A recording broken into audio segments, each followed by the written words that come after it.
Chapter 4. "Now let's see," said Montgomery Jones, scrutinising his invention, after he and Douglas had eaten breakfast and had hurriedly deserted the kitchen for the mirror room. "Fuel in the tank, yes, all wires connected, joints and wells as firm as can be, stopwatch set. Yes, I think this will do very nicely. Douglas, I do believe that we are quite ready. So take a seat and fasten those safety belts. What? That's pretty important, because when this machine stops spinning at a given time, the belts will hold us firm in our seats and prevent us from just flying off." Douglas sat on one of the worn automobile seats and fastened his safety buckle. His uncle had one last look at the fuel tank before doing the same. What's in the bag, Uncle Montgomery?" asked Douglas, noticing that Monty was holding an old leather satchel. "Oh, just a few things I thought we might need, his uncle replied. A few nuts and bolts, a spanner or two, some mints, and a book called Spells for Novices. I'm sure we'll be able to use a few of those when we get going.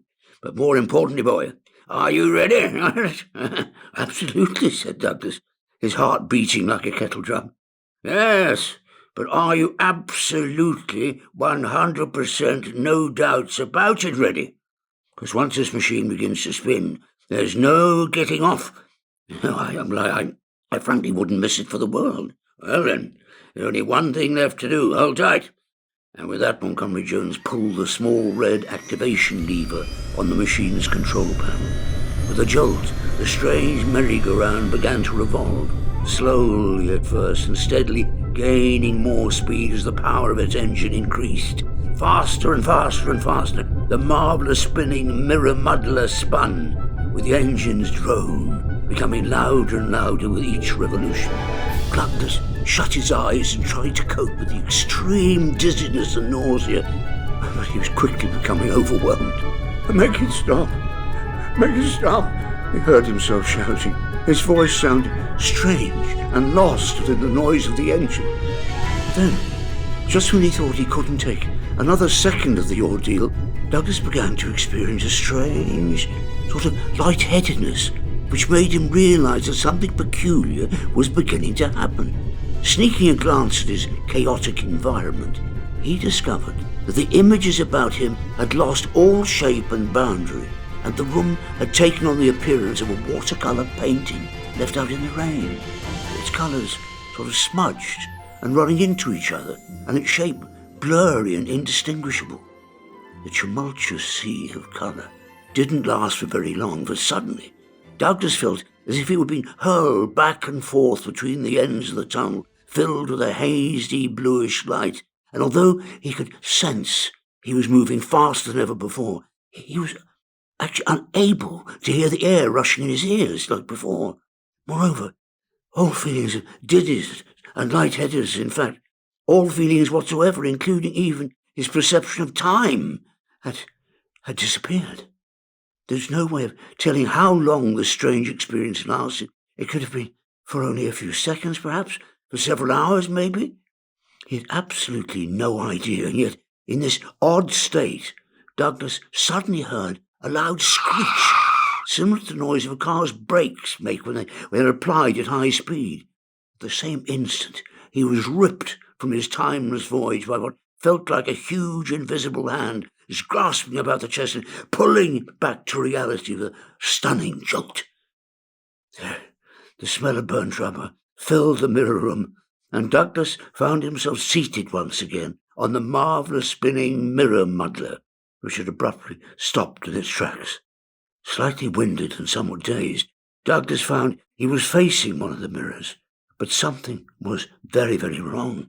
Looking into the mirror at that moment, Douglas found that instead of countless identical reflections of himself that he'd seen earlier that morning, each reflection was different from the next. The first reflection was normal enough, but the second showed Douglas the moment after the rotating machine had stopped moving. And in the third reflection, those that followed it, Douglas saw himself still spinning on the machine as if these reflections were snatches from his past that had been captured by the huge mirror. This peculiarity only lasted for an instant. When it had passed, each reflection had caught up with the other to reveal what seemed to be a perfectly normal sequence of reflections once again. However, as I'm sure you've realised, things were far from normal. Suddenly, the mirror room began to tremble and shake until it seemed that the room had somehow grown legs and had begun to jump up and down vigorously.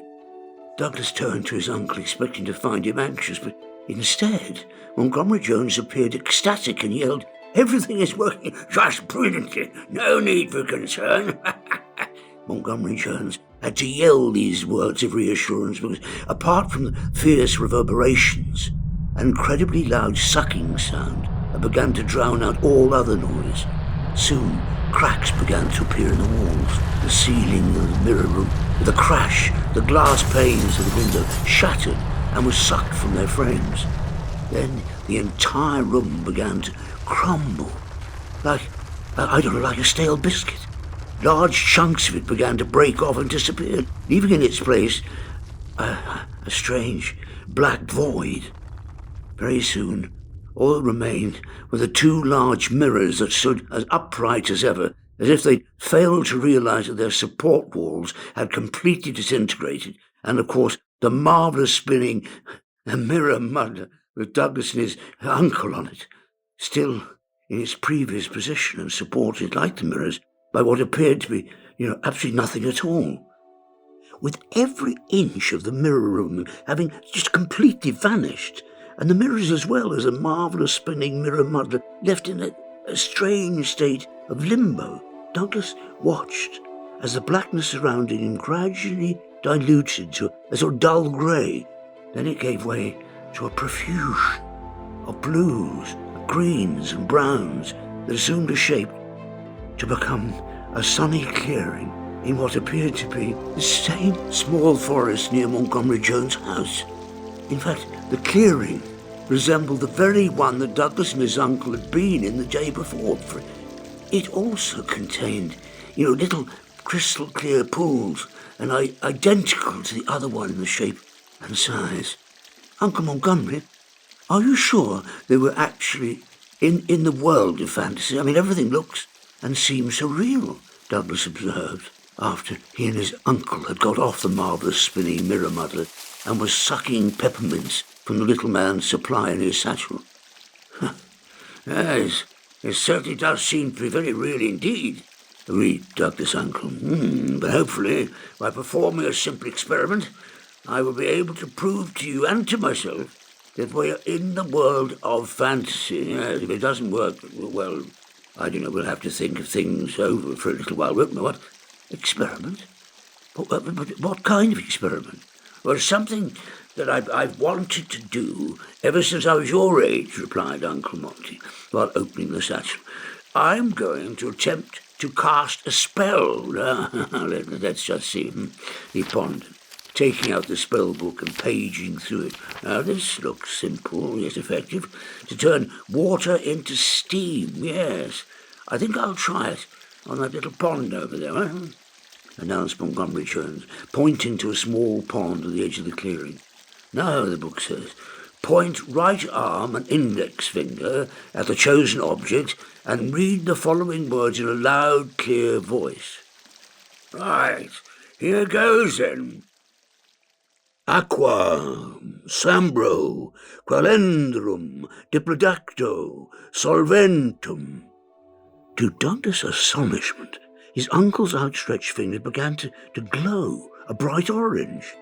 And just as Montgomery Jones had uttered the last word of the spell, a blinding shaft of white light shot from the tip of his glowing fingertips towards the pool, piercing its water and instantly converting it into a large cloud of steam that erupted from the stream with a loud hiss. God, it worked, yelled Douglas. It really worked. We are in the world of fantasy. It's fantastic. I mean, it's incredible. Good grief, I really did it, muttered Montgomery Jones, staring at his fingers, which still glowed slightly. I can't believe it. What do you think you're doing, man? Shouted an extremely annoyed voice. Who said that? Montgomery Jones said. It was I, the tree, by the wee brook You're taking the liberty of boiling from here to kingdom come." From where Douglas was standing, he noticed a tree at the edge of the stream which, upon closer scrutiny, appeared to stand out from the other trees surrounding the clearing. Its trunk was much shorter and thicker than those of the other trees, with only 2 thin branches protruding from its side. Its canopy was also much smaller than the others. In fact, it was more like an oversized bush than a tree, and it had an unusually large knothole about halfway up the trunk, surrounded by gnarled, lichen-covered bark. "Have you no consideration for anyone?" the tree continued, and Douglas could see that as it spoke, the surface of the knothole sort of contorted itself to acquire the shape of a man's face. "I'll have you know, I have roots below the surface of that brook." "Oh dear, I'm terribly sorry," said Montgomery Jones. "I really had no idea." "That's no use to me scalded appendages now, is it?" complained the tree irritably. "Well, I hope there weren't any fish in the pond," remarked Douglas, worried that his uncle had cooked a few talking trout.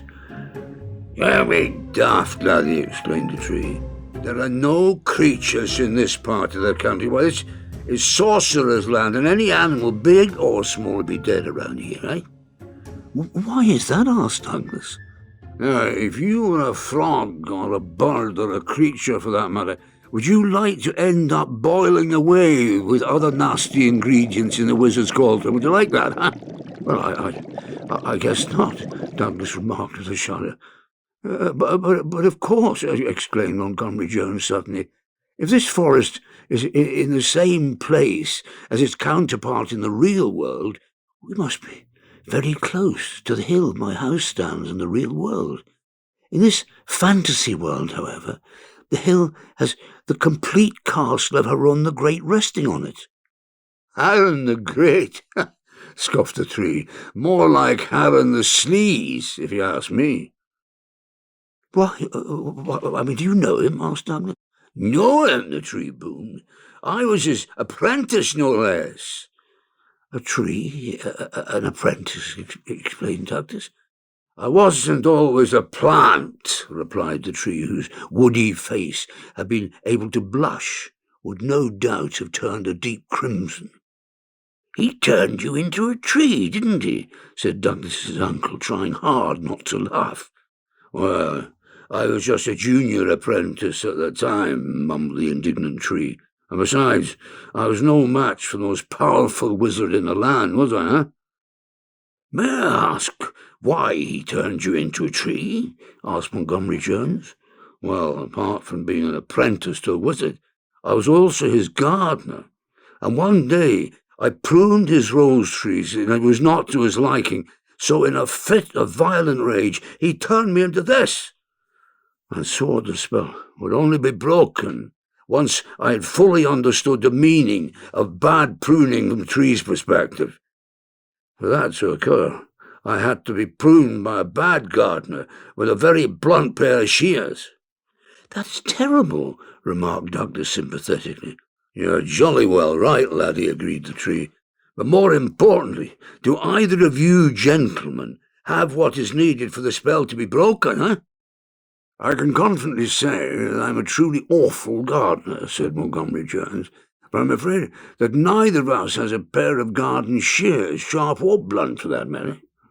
"Ah, what a shame," said the tree. "But hold on. Perhaps a pair of scissors will do the trick," added Montgomery Jones, scratching about in his satchel. "Be sure," exclaimed the tree eagerly. "But are they blunt?" I've never owned a sharp pair of scissors in my life," declared Montgomery Jones. "Ah, and here it is." With a flourish, he produced a particularly sorry-looking pair of scissors from his bag. "What exactly do you want me to do with them?" "Cut, man, anything you can see. Leaves, buds, branches. Cut away, the more savage the better." So Montgomery Jones did just that. "Oh, ouch! Oh, ow! Oh, yelled the tree. "It's working, I tell you, it's working." And soon after this, the mutilated tree began to smoke. Stand back, it's breaking. The spell is breaking, he yelled. There was a strange, sizzling sound. Then suddenly the smoking tree burst into bright orange flames, and a moment later it was gone. In its place stood a man no more than 2 foot high, with an oval head and long, straight, jet-black hair tied back with a scarlet bow. The tiny man had a pair of beady blue eyes, a large spiked nose above a thick-lipped mouth, filled with a multitude of crooked teeth, grown exceedingly long and narrow moustache with pointed ends.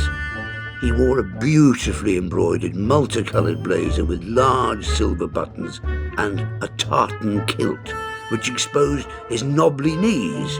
On his feet were strange, pointed shoes with large brass buckles. I'm free at last, he cried out joyfully. Free to move my arms, free to scratch my nose, free to roam the countryside again. It's all thanks to you, gentlemen. You saved me from a life of stagnation. Now, allow me to introduce myself. I'm Muggins McTally, the Scottish leprechaun, at your service, announced the tiny figure with a bow. I thought leprechauns were always Irish, said Douglas. Well, you thought wrong then, didn't you, laddie, said Muggins with a mischievous giggle. And now I must be on my way, but first, accept this gift as a wee token of my appreciation, he added, handing Douglas a clear purple stone set in a tarnished silver. If you're ever in a spot of trouble, read the inscription on the back of this amulet. I'll be there in no time at all and try and help you as best I can, eh? Fare thee well to you both, eh? Then he darted off into the woods and was gone. What an amazing character, exclaimed Douglas. I'd hang on to that amulet, my boy. You just never know when it might come into good use. Now, let's be off, come on. We've got places to see. Where exactly are we going? Asked Douglas. To the wizard's castle, of course, Dougie. I can't wait to see it. Do you think that's a good idea, and considering what we've heard about from the leprechaun? Asked Douglas, a little unnerved at the thought of being turned into something with roots. Oh, I think we'll be able to handle the wizard, replied Douglas' uncle in his usual overconfident manner. And besides, we've come all this way, and nothing bad has happened to us so far. Let's not allow some old wizard to get in the way of our adventures, my boy. Douglas and his uncle set off in a direction that Montgomery Jones was certain would lead to the wizard's castle. Having walked for some time through the gloomy, deathly silent woods, they arrived at its end and discovered they had reached a large lake shrouded in a thick blanket of mist. Its dark, foreboding waters lapped lazily against the rocky shore. How wonderful, remarked Montgomery Jones. Do you see what's happened here? Why, the entire valley below the hill in the real world is completely flooded in this world. Does this mean that the hill on which your house sits in the real world is somewhere in the middle of this lake? Asked Douglas. It has to be, Dougie, replied Monty excitedly. Just like an enchanted island of sorts. If only we could see through the mist and find out if the hill is really there, but it's so incredibly thick, marvelled Douglas. Well, I've never seen mist quite like this myself, agreed Montgomery Jones, peering at the strange grey curtain as it attempted to pierce its clammy depths with an intense stare. Maybe there's something in your spell book that makes mist disappear, suggested Douglas hopefully. I'm sure there's something in that book for clearing mist, but this is not normal mist, even for this world, replied Montgomery Jones. I have a feeling the old Harron has created it to keep strangers away, you know? If that's the case, there is no spell in the book for novices that will undo the work of a powerful wizard. I'm afraid we'll have to go into the middle of the lake through this porridge and see for ourselves if the hill is really an island. Oh, I hope that doesn't mean swimming there, exclaimed Douglas. Good grief, no, exclaimed his uncle. We'll row ourselves there. Oh, in what? In this, Dougie, replied his uncle, holding up his leathered satchel. It's perfectly waterproof. I think it'll do very nicely. Don't you think it's, a little small for both of us to fit into?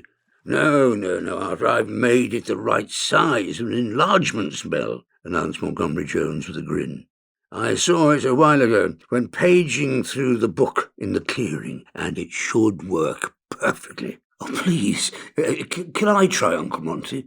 It looked so incredible when you cast that spell in the woods, pleaded Douglas. Well, why not? Agreed his uncle, busy removing the peppermints and other paraphernalia from the bag and stuffing them into his suit pockets. Now, Dougie, he said, handing his nephew the open spell book. As you've already seen, it's pretty easy, huh? Point your finger and index finger at the satchel and read those words here, huh? Once you've done that, the satchel should begin to get bigger. However, for it to become the right size, you must visualize in your mind the size that you actually require. By this I mean that after you have uttered the magic words, close your eyes and imagine a boat that both you and I will fit into comfortably. If this is done correctly, the bag will expand to that precise size. Now, do you think you can do it? Douglas nodded. Good. Come on, then give it a go. Try, my boy. Stretching his arm out and pointing his finger at the bag, as his uncle had done in the pond in the glen, Douglas began to nervously read the magical words. Magnum, Amrilium, Oxyplasto, Grando. To Douglas' surprise, his finger did not begin to glow like his uncle's had. Instead, a whirlwind of luminous multicoloured sparks began to swirl at a terrific speed round the small bag, and very soon it began to expand like an inflating balloon. It's working, shouted Uncle Montgomery. Now, quickly, Dougie, imagine the size that we require. Closing his eyes, Douglas began to think of the fishing trip that he and his father had gone on during a previous holiday. With little effort, he was able to recall the size of the small boat they'd used. Concentrating on this image as best he could, Douglas opened his eyes and found, to his astonishment and to his uncle's delight, the bag had expanded to exactly the size of the boat he'd visualized. What a wonderful job, exclaimed Monty. You are a first-rate spellcaster. It's just perfect. I don't think I could have done any better myself. But Uncle Montgomery, what are we going to do about oars? Douglas asked. There's no problem, replied Montgomery Jones with a mischievous grin. I had brought along 2 pencils which I left in the bag. Yes, they should make perfect oars now.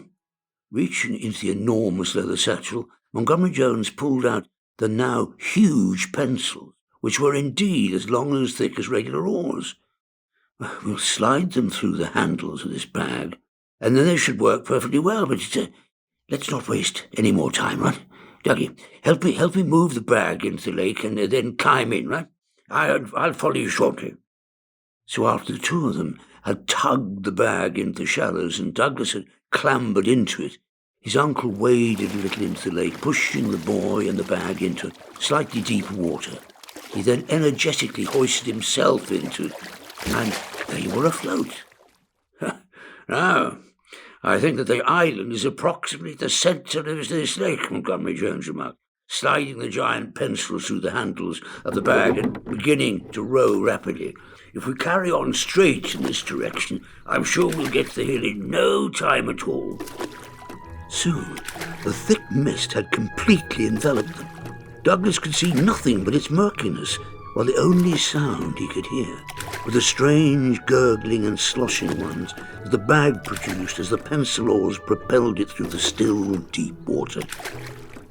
I hope there aren't any man-eating creatures in this lake, Douglas said nervously after they'd been on the lake for a good while. Not very likely, laughed his uncle, though there may be things in this lake that have an appetite for boats. Oh, like what? Douglas exclaimed. Suddenly, there was a tearing sound as the tip of something hard and ragged ripped through the bottom of the bag. Rocks! Yelled Montgomery Jones.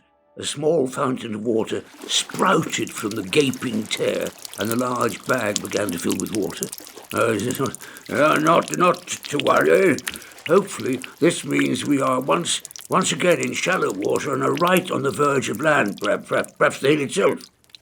Testing his theory, Montgomery Jones lowered one of the oars into the water to gauge his step. As I thought, he confirmed with a relieved grin. It's only about knee-deep. Let's see exactly where we are. Climbing out of the stricken bag and wading through the cold, shallow water, Douglas and his uncle soon reached dry land.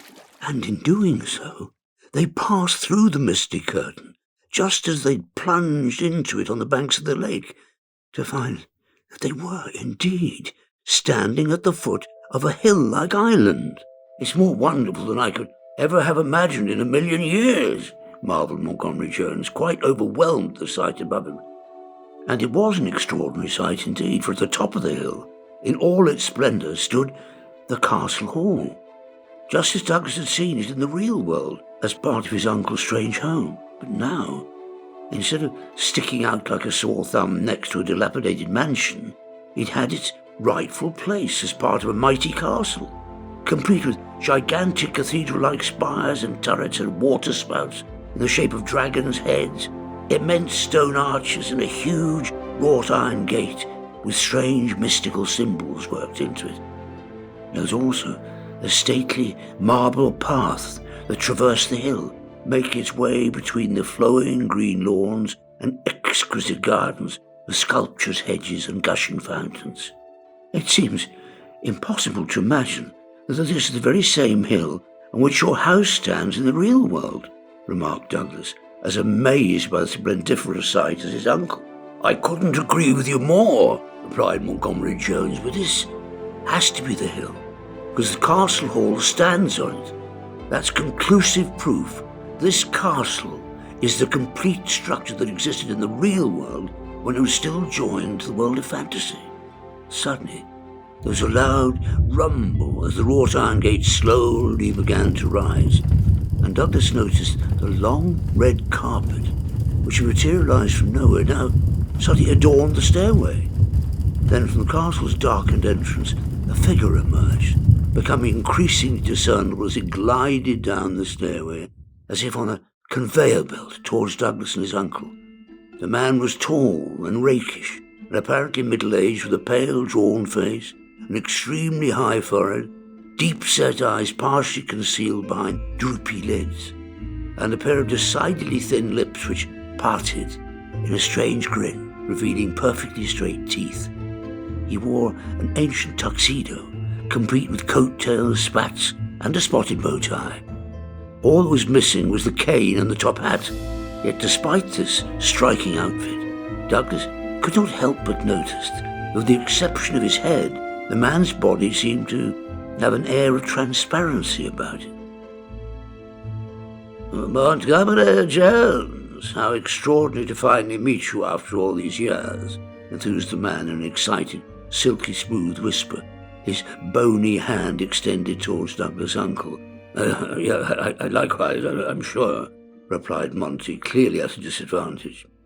And this, of course, must be your nephew, Master Walker, continued the man, staring intensely at Douglas. It's an honor to meet you, young man. Not knowing what to say, Douglas just sort of smiled and shook the man's icy hand. I don't wish to sound rude at all, said Montgomery Jones, visibly embarrassed, but are you, by any chance, the wizard's butler? Oh, how very silly of me, said the man with a soft, silky chuckle. In my haste and excitement, I've neglected to introduce myself. I am Haron, Wizard of Gamroth. Welcome to my home. If Douglas had not been initially surprised at the man's appearance, he certainly was now. This was certainly not Haron the Great he had expected. There was no majesty, no substance, and certainly no malice of any kind, only, you might call, eccentricity. Oh, what an anticlimax, he thought. Montgomery Jones didn't seem to feel this way, however. Well, this is truly a great honor, Wizard Haron, the man exclaimed. And I have to say that I'm amazed that you know who we are. "The honour is all mine, Mr. Jones," replied the wizard with another silky chuckle and that same unfaltering grin. "You see, your reputation as a man dedicated to finding a passage between the real and virtual worlds has far preceded you, and has made you a well-known figure not only to me but to many others with the same ambition. We have followed your progress with much interest." "Really?" exclaimed Uncle Montgomery, clearly flattered. "Why, indeed. We've all had high hopes that you would eventually succeed in reuniting our two worlds, and now our faith in you has been richly rewarded," replied the wizard. "But I am being rude by neglecting the needs of my guests. Come inside, gentlemen. We can continue our discussion while we partake of tea and refreshments that await you." "Well, thank you. That'll be lovely," said Montgomery Jones, but his words were wasted, for the wizard had just vanished. "He seems rather nice." Not at all what I expected," whispered Douglas. "And look, he's even good enough to repair your bag," he added, noticing Uncle Monty's leather satchel had suddenly appeared at his feet, shrunk to its original size and perfectly dry. Maybe a bit too nice," replied his uncle, opening the bag and taking a quick look inside. "Aha! Just as I thought. The spell book is missing. The wizard is obviously up to something. Come along. Let's go inside and have tea." "But, Uncle Montgomery," exclaimed Douglas. "Oh, don't be such a stick-in-the-mud, nephew. How often do you get to have tea with a treacherous wizard? And besides, I'm in perfect control of the situation." With considerable reluctance, Douglas followed his uncle up the marble pathway through the castle entrance and into a large, gloomy hall, lit only by an orange glow of an immense hearth at its centre. Near the hearth was a long wooden table, not unlike the one in Montgomery Jones' house, adorned with a variety of cakes and tea paraphernalia. Standing before it was the wizard, now swathed in a heavy black robe which, in the dim firelight of the hall, seemed almost invisible. "Oh, please sit down, gentlemen, and help yourself to tea and cakes, invited Haron. "Don't be offended if I do not join you. One's appetite tends to diminish with age, and I'm almost as old as time itself," he remarked with a chuckle. Once Montgomery Jones and Douglas were seated at the table, the wizard continued. "As I've already mentioned, Mr. Jones, it has been an ambition of mine for many years to do what you have accomplished so successfully. However, I'm sure you realize that finding a passage from the world of fantasy to the world of reality is far more difficult than the reverse." "Yes, I certainly do," agreed Montgomery Jones as he poured himself a cup of tea. "In fact, I'd venture to say that passage from the virtual world into the real world is simply unobtainable, since no trace of reality exists in the world of fantasy. One has, therefore, nothing to begin with." "Well, precisely. You understand my situation perfectly," said the wizard. "And that is why, in my endeavours to find a passage to the world of reality, I had only one option open to me: to create reality myself, and use my creation as a starting point for passage to your world." "Well, that sounds completely impossible to me," exclaimed Uncle Monty. "It was almost impossible, Mr. Jones, but I succeeded nevertheless. Only before I could use the reality that I'd created to cross the great divide between our two worlds, they were just taken from me, sucked into your world in the very first moment of their existence. I was convinced I would never see them again. Until now, that is. For you see, Mr. Jones, you and your nephew have returned them to me, and for that I shall be forever grateful." I'm afraid you understand. You're mistaken, Wizard Huron. I cannot think of anything you've brought to us on your journey that belongs to you."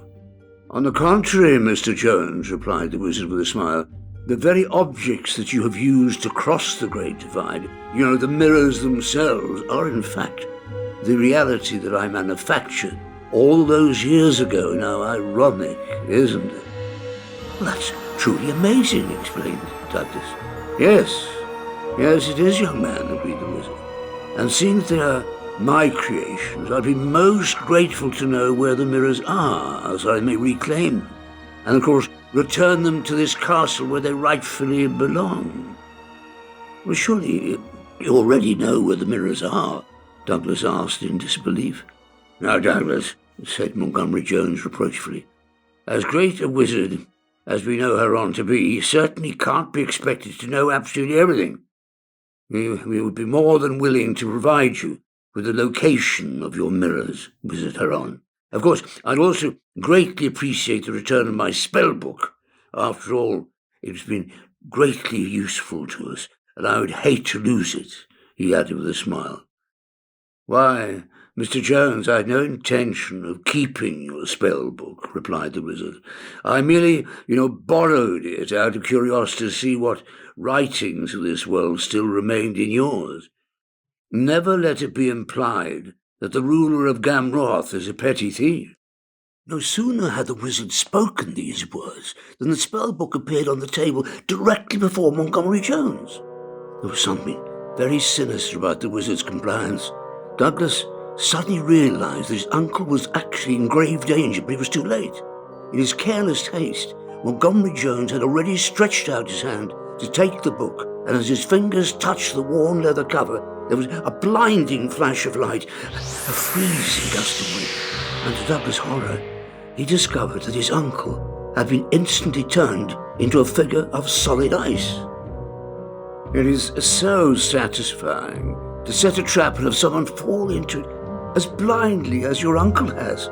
I'm not sure what's greater, my ability to deceive or his stupidity, remarked the wizard with an evil smirk.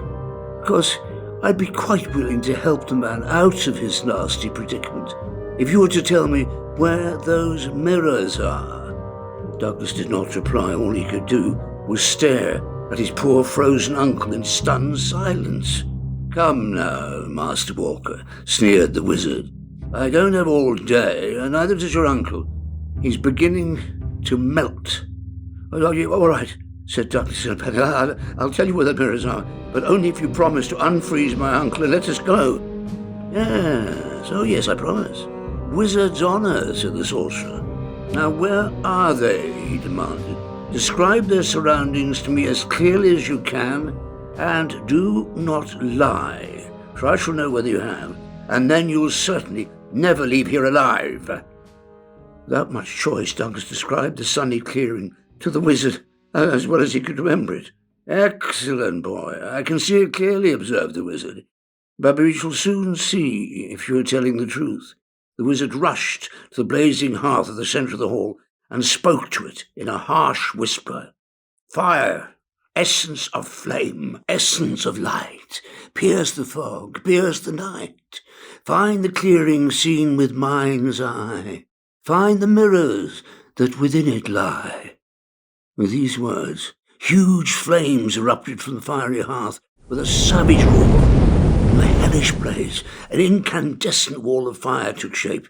To Douglas' amazement, an image began to form within this strange infernal wall, and soon the small, sunny clearing with its two large mirrors and the marvellous spinning mirror muddler between. They could be seen with sparkling clarity within the flames. A triumphant smile appeared on the wizard's face as the image flickered before him. Trapped like a rat in a cage for all these years, but no more, he roared. Oh, Vipora, your curse was cruel indeed, but I shall soon smash it to pieces. Now, boy, he said, turning to Douglas, I'm not quite finished with you.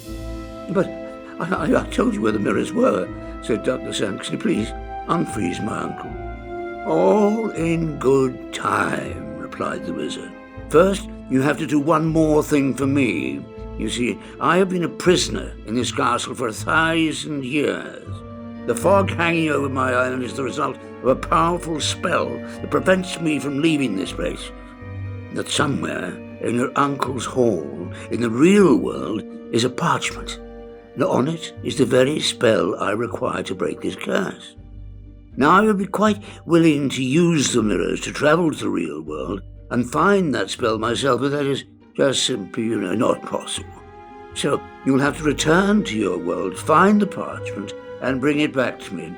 Only then will I unfreeze your uncle and send both of you off on your merry way. I really don't understand, said Douglas, puzzled. My uncle's hall is also present in this world and is, in fact, a part of your castle. Why don't you just go there and get it yourself? Yes, that is true indeed, Master Walker. But the very same spell that made me a prisoner prevents me from entering the hall and finding the parchment in this world. So you see, I am quite trapped here. How am I supposed to get back to the real world? And how will I possibly find the parchment amongst those, thousands of books in the... Before Douglas could finish his sentence, he was engulfed by a brilliant flash of light that blinded him momentarily. When he had regained his vision, a moment later, he was standing in the sunny clearing between the two mirrors. Look into the water, boy, commanded a booming voice which made poor Douglas jump.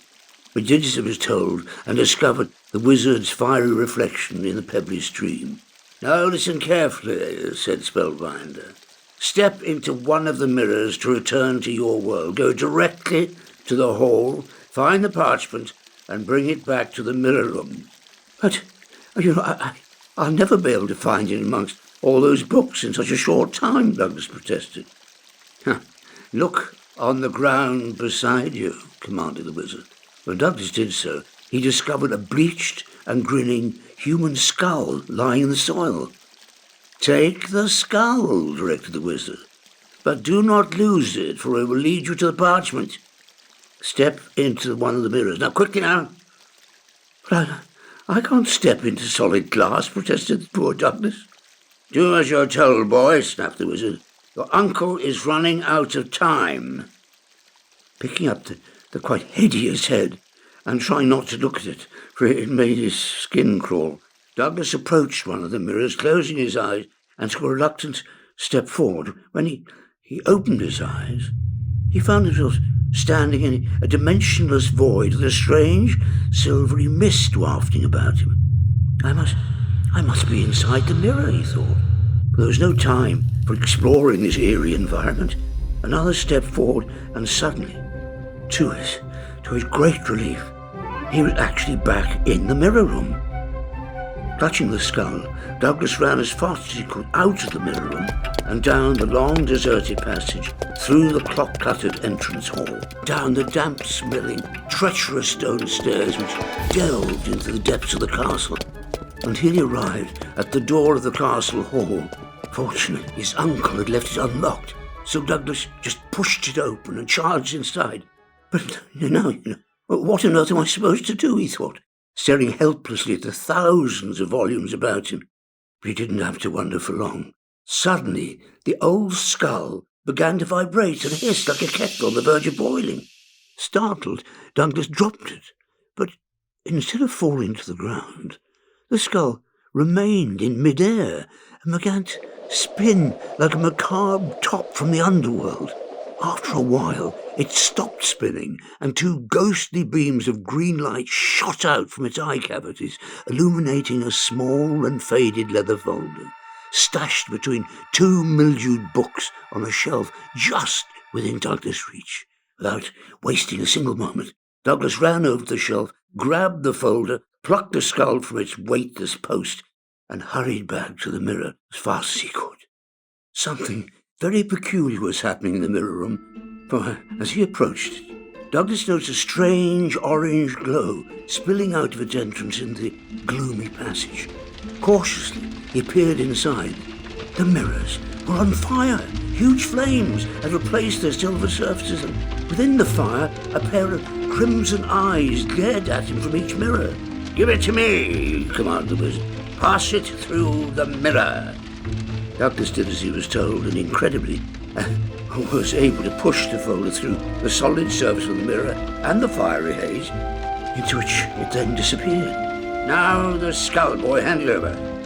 Douglas gripped the skull with both hands and attempted to push it through the mirror. As it came close to the glass, the skull began to glow a bright green, and try as he might, Douglas could not force it into the flames. What are you waiting for? Snapped the wizard. Give me the skull. I'm trying. Really I am, insisted Douglas. He just won't budge. Vipora, roared the wizard. Be assured I will find another of your bones soon enough, and then your spell will be gone forever. With those words, the sorcerer's eyes just vanished. The flames began to disappear and replaced by the shiny silver surface of the mirrors. Once more, Douglas suddenly realized the wizard had left him behind. What about me? He yelled into the fading flames. Consider yourself lucky that you've been spared your uncle's fate, and are back in the world in one piece, came the distant reply. But you said you would unfreeze my uncle as soon as I gave you the parchment, Douglas said in disbelief. When your uncle has melted completely, I shall place him in a large bottle and display him as a warning to all fools who meddle in things that don't concern them. But you promised, cried Douglas, horrified. I never keep my promise. I simply don't have enough cupboard space, replied the wizard, his cruel laughter becoming more distant with each cackle until he was silent, and the mirror room had once again returned to normal.